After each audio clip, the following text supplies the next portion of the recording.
You were talking about people training out of insecurity versus what? Versus a willingness to explore their potential.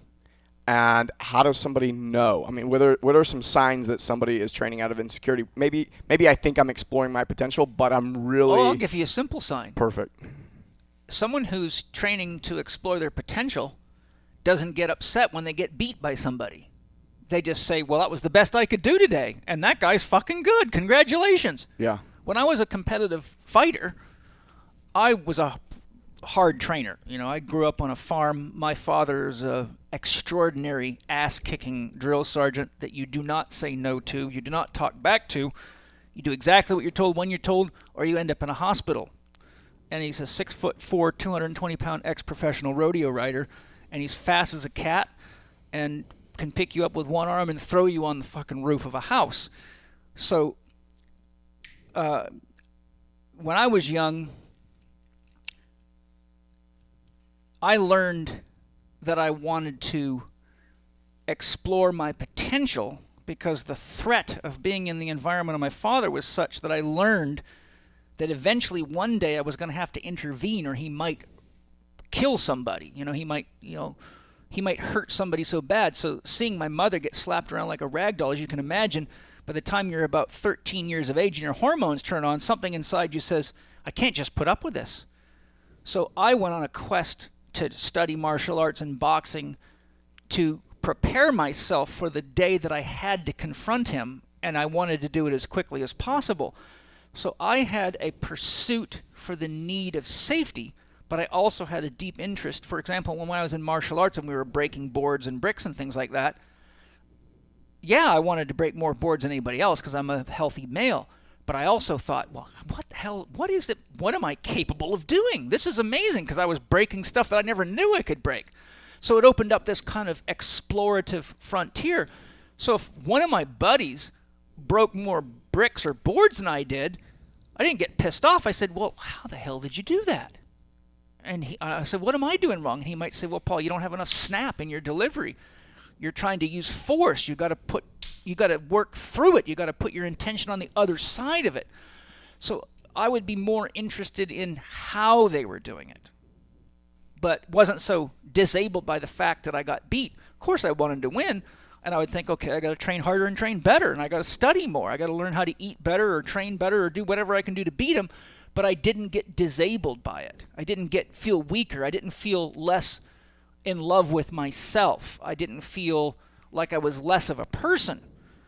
So if a person's identity is attached to their performance and losing makes them feel less of a person or more insecure in themselves, then they're marching down a very dangerous road, because there's always someone faster, there's always someone stronger, there's always someone better, there's always someone better in bed that your girlfriend will hear about.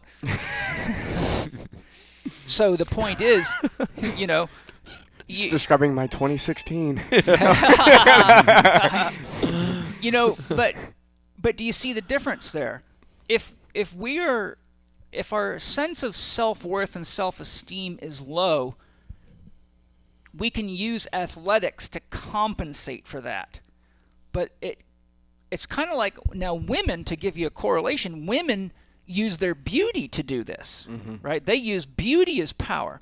So many of my clients over the years who are dealing with anxiety and depression are women that are now in their 40s, and their boobs are falling, and their ass is falling, and they're taking all the supplements, and they're going to kettlebell classes, and they're now like, they're fit-looking mothers, but they're frustrated because the young soul of them still wants the young, healthy men to be attracted to them, but they're not. They're attracted to their daughters.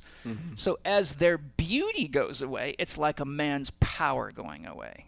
So their beauty power is the functional equivalent of a man's physical power, or his badass ability as a martial artist or whatever he is.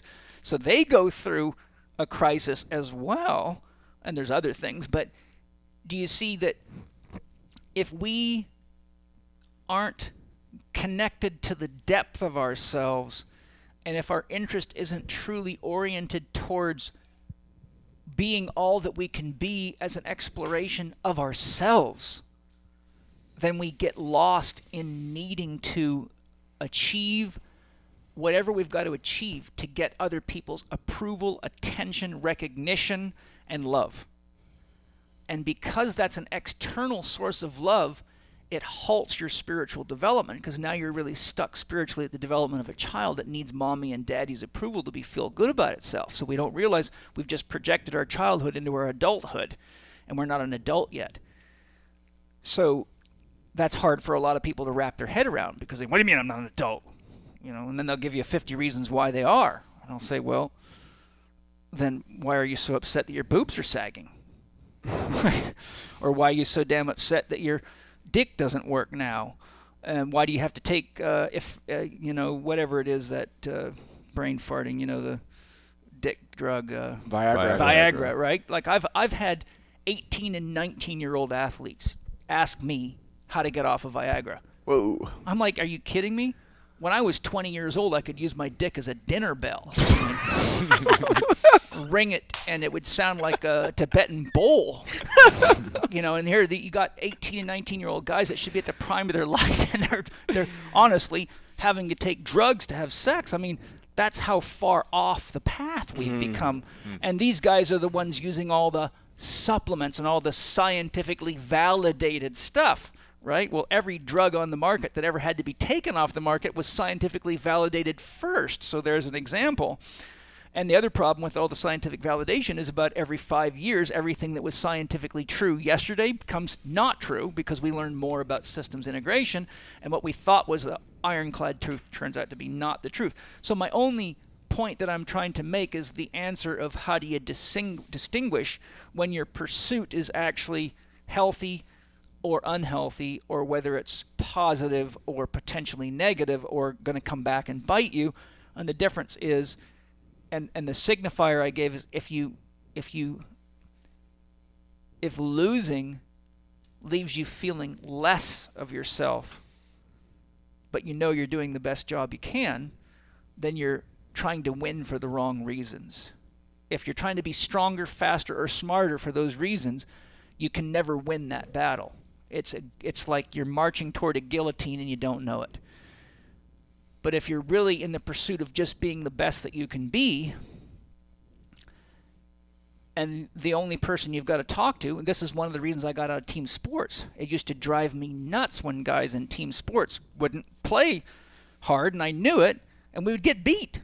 And I'm like playing football, and they're kind of running half-ass, so they didn't care. I'm like, I am here to win. It's important to me to win. That's what a competition's about. So team sports irritated me as a young man, and I was raised by a man that didn't accept half-ass performances for an answer. So I came from an environment where you didn't perform half-ass. You just didn't, or you were hurt.